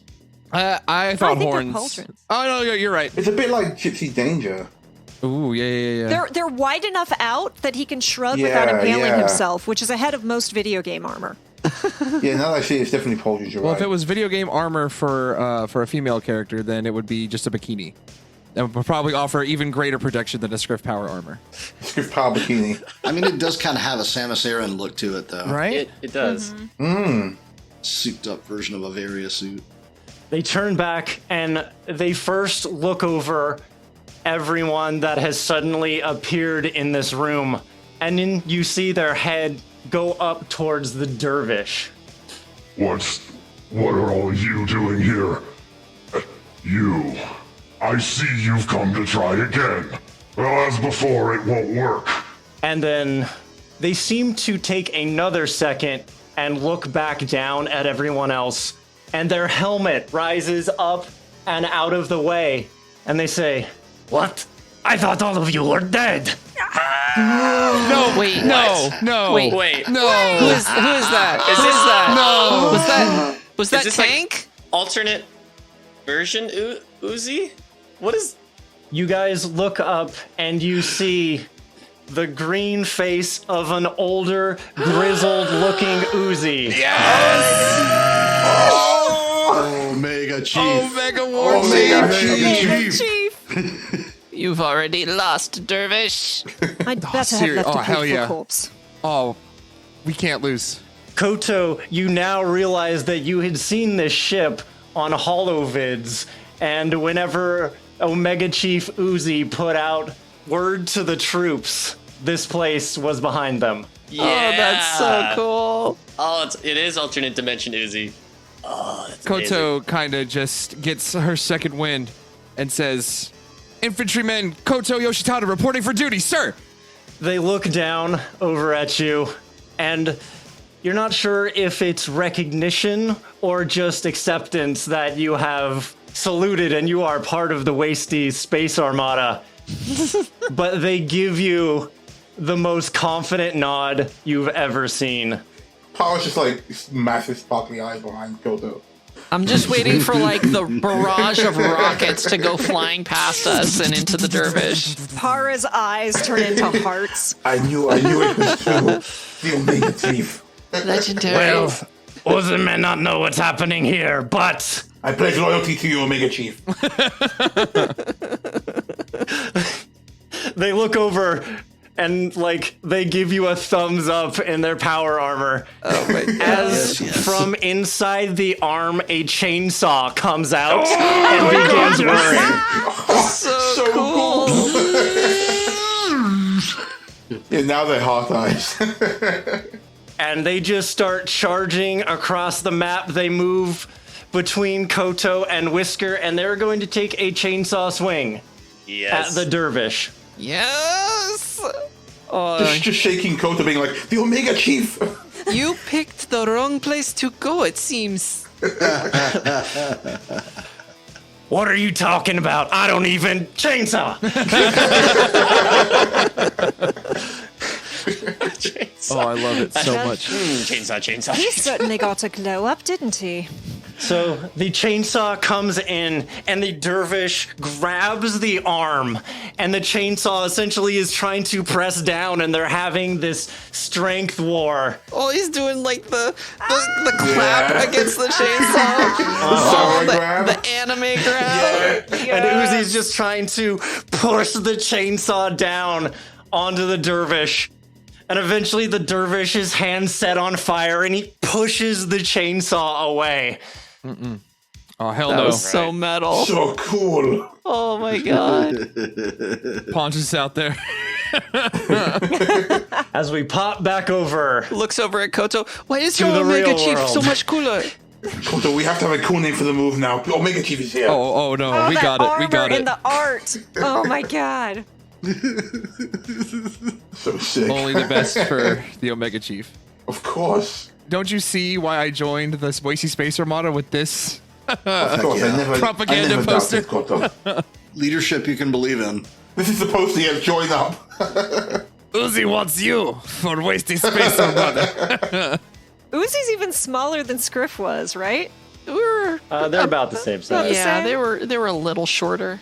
Yeah, but the Yeah, armor's it- big. It's they're like he little. barely goes up to the bottom of the chest plate. Yeah. It's like a mech suit. Yeah. Back in Nerian's lab, Pawns, you see that the Dervish has once again taken a moment. They seem to take a little extra time before their glowing red eyes roll back into the scene that you're in. Ugh. And they look over at you. You know, I was impressed before, but y'all are putting up quite a struggle, I have to say. But if you'd be so kind to step away from the implements over there, I'd very much appreciate it. And Don't do it. He didn't say please. You didn't say Simon Says. no, you know what? In fact, just don't move anymore. Oh no. And I'm going to first roll against you because you are wearing a mind circlet. And then we're going to see how things go. And what do I have to beat to get through your mind circlet? 18. Okay. Then if you would please give me a will save. Oh no. Oh no. Come on, Pawns. Because that was a total of a 20. Nat 20. Nat 20. I was a 12. Oh no. Oh, I don't have a popsicle or any other way to combat that. Does anyone else? I spent mine on kittens. Yeah. Yeah. Yeah, I got nothing. All right. I have no regrets. What of us? What of us? What happens? As you are now under the hold person spell. Crap. Ah. All right, my turn is up, but it lasts until the user's next turn before I can save again. How does that work? Each round on its turn, you can spend a full action to attempt the saving throw to Gotcha. end the effect. So I can try to save right now, but it just wouldn't. It would just skip my turn. You would lose you're going to lose at least one turn. Okay, so then I'll do a secondary save though right now. Okay. See if I can come out of it. 21. So this hold person is gripping you as if the dervish's fist was around your body at this very moment, and you cast it off. Yes. All right, Pawns. Pons kind of leans up against the tube that Nerians is in and to like, thank you. Why won't you all just play ball? It'd be so much easier if you did. And that's the end of his turn. No. I had something cool planned, Adam. Come on. Well, so did The I. crux You of keep ruining every it. RPG Yeah. player. I had something cool planned. You went and blew up my technological things in the lab. Yep. Yeah, I did. All right. Back on the SS Explodinator. Koto, you are up. Koto looks over to the Omega Chief and says, "Sir, it has always been a dream of mine to fight alongside you. I don't know how long we'll be here, but you can trust the people I've come with. They are great heroes in their own right, in their own universe. It's a lot to explain, but watch this." Koto then Check this out. Koto holds up both of her arms with clenched fists and begins concentrating, holding up her energy whip, which has become this rope dart. And then as a move action, she uses her projected ability to increase her size to a large size creature. Beautiful. Boom! Ha now standing at the same size as the Omega War Chief, she turns back to Para and says, "Get into place," and then readies a standard action to cast a spell. I love how the voice was a little deeper when you Get into place. Get into place. All right, Para, get into place. Para's gonna get into place as he squeezes between. It's a cone. It's a cone. I can't get around these guys. You know what? Can I nip in past the Omega Chief? You could just barely go through an area the Omega Chief is in to not provoke from that spot. I have a 15. Hold on. Okay, you're good. As long as it's somewhere within over here. Perfect. Yeah.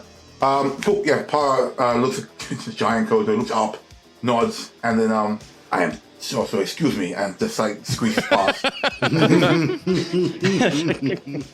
Omega Chief. Chainsaw just He's just going like out. talking. Sorry, so sorry. Ready. All right. So this is a team up move that we've worked up with Adam. Koto begins spinning her rope dart and then shoots it over the shoulder of the Omega Chief, and it dips down and stabs into Para. And then Koto says, "Parallaxis, give us strength!" And the rope dart begins pulsing with electrical energy that shoots into Para. And Para, you can take it from here. Para Shacket starts to morph and split open and harden at the ends like a pair of massive beetle wings. But rather than taking off, they start to buzz and buzz, generating more and more electrical energy as Koto pumps it into them until they unleash it in a wave right over the Dervish. It's essentially just jolting surge, but in a cone with overheat. Nice. I will cast cast my spell now. All right. So in a wave of energy, there's 15 electricity damage that blasts out in front of Para. This is wild. Para can't help but look back and see if the Omega Chief is watching. So they were standing literally right behind you as you were doing this, staring at the Dervish, and then you guys just unleash this wave of fire and electricity over the Dervish. There's no way they could have missed it. And I will need one of you to give me an overdrive point, because there's no way that's not... I'll spend it. Okay. And what was the grand total damage on that? 15 electricity damage. Yeah, the, So as you, With the Emperor jazz hands. Palpatine, damn, I should have done that. Dervish gets shocked by this wave, and you see electricity arcing from them to the ground as they're bolted to the ground for a moment. And then you see them start to singe. Ugh. Well, that was a new trick. I thought I'd try something other than fire. You guys have been practicing. Surrender now while you still have the chance. Oh, I bet you'd want that, but I still got an ace or two up my sleeve. Is Okay. this Dervish looking any worse as we do damage to him? Oh, yes. It's He's a little on not fire. at a, it's not the rate you would have hoped, but they're definitely looking worse than when we started. Absolutely.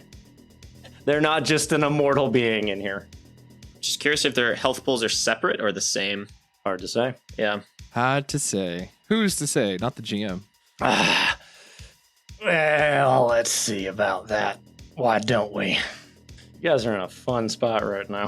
No, Oh, great. I we're hope not. That's so. wonderful. It's gonna be real good. It's gonna be fun. You see the Dervish begin to draw in on all the heat and electricity that has been building as you guys attack them.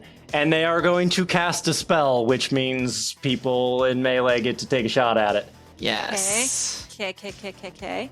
Ah, just out of reach. 20 feet. Yeah, just a little too far. I got a 15-foot reach now. Whisker gets an up attack. What are they? They're casting a spell. Mm-hmm. Who do we? Can we tell who they're targeting? Am I being targeted? Give me a perception roll. 30. They don't appear to be looking at any one individual person. Cock your pincer. Well, if I do hit that's a them, though, problem. the spell fizzles. Nice. All right, I'll spend my reaction. Do it. 27 against KAC. But I want to do fun things. Only we get to do fun things. 25 bludgeoning. Okay. And the spell fizzles. Woohoo! Okay. Other Is- people continue to attack, though. Soul whiffs it. The 17 against Okay. KAC. Farah, That's a nat 1 for 12. Oh, no. go ahead and roll to confirm or deny your failure. No. 16? If a 22 didn't work before. That's cool. All right, let's see what we got here. Slashing by any chance? It was, yes. Okay, interesting. Thank you. Oh, no.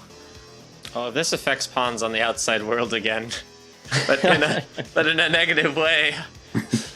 All right. Oh, Suddenly feels emboldened. I think just because this is thematically the most entertaining to me. It is a regular melee. There was an extreme slashing, but this one's better. This one has actually come up before, strangely enough. The most critical of fumbles. Oh no. Reroll the attack against your nearest ally. If you hit, that ally takes weapon damage, and one randomly determined grenade on that person, if any, detonates in their I square. just told the Omega War Chief he could trust you. Oh my god! Oh god! Oh, poor Para. They swung, they're trying too hard and they swung too hard. It's been a good run, guys. That's a 15. Against KC. Who are you going against? I don't think that hits anybody, but... No, it yeah, I don't think it does. All right, so your arm stretches, whips around, and you see it smacks Omega Chief Uzi upside the head and clangs off. I was gonna say he smacked him right in the butt. no. And just I slap his ass. Get in there. They say, look where you're swinging, and Para was just so focused on, are you seeing this, Omega Chief? Are you seeing this? Bam! Yeah. I was like, I am so sorry. Straight at the Omega Chief. I was just checking the integrity of your armor. He is very Yeah, it hard does- to hit. does that like I accidentally slapped you and then just kind of like pats like Sorry. Yeah, dusting him off like, so sorry. You guys are taking swings and stabs. Some of them are landing, some of them are not.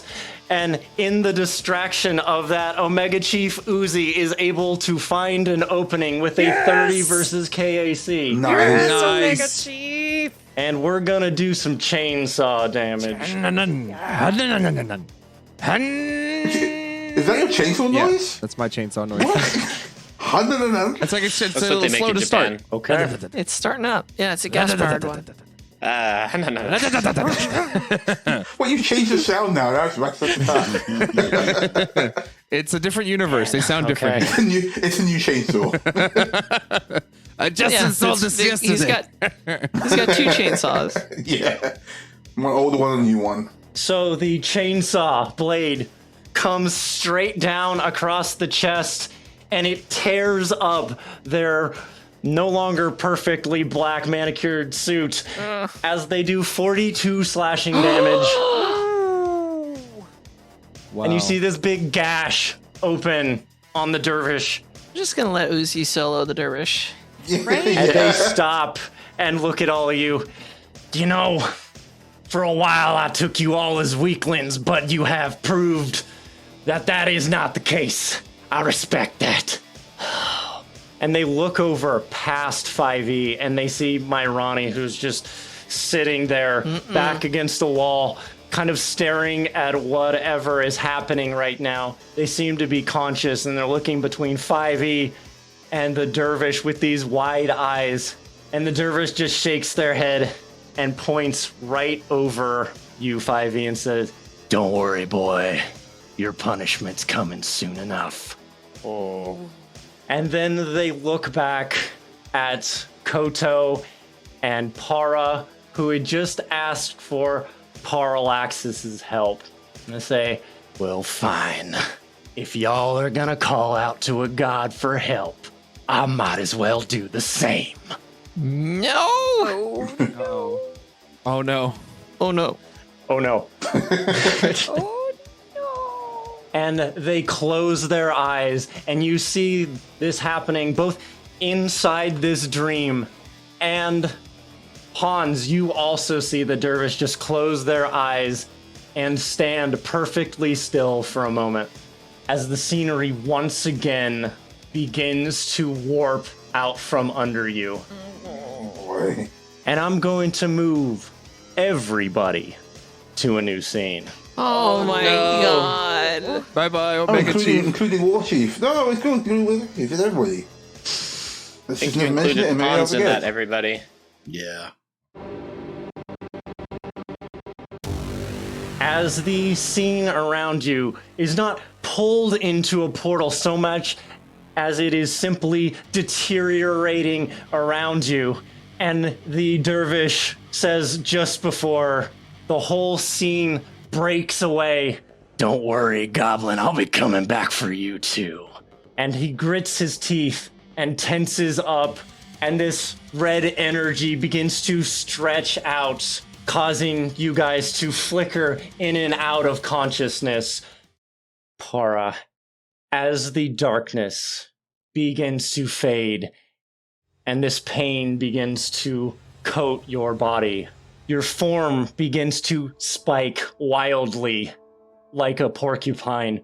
The energy you feel grounds you in a panic as you stand before the throne, made of 1 trillion pieces of technology flaring into neon brilliance, merged into a semi-living ship, moving, shifting, writhing. Energy flares with the movement of the one who sits on the throne as they turn their burning green eyes upon all of you. We will see you in the season finale. Oh my god! You dick. When life drains you down, charge up on the Emergency Power Network. Theme song Triangles by Diamond Ace. Find them at bandcamp.com. Music provided by Nicholas Judy of Dark Fantasy Studio at darkfantasystudio.com and Tabletop Audio. Find them at tabletopaudio.com. As well as Carl Casey of White Bat Audio. Find them at whitebataudio.com. Font Azonics by Mixo. Find them on Twitter at MixoFX. The Starfinder role-playing game, including its official lore and images, are the intellectual property of Paizo Incorporated. All rights reserved. Narrated by Danny Lee Collins.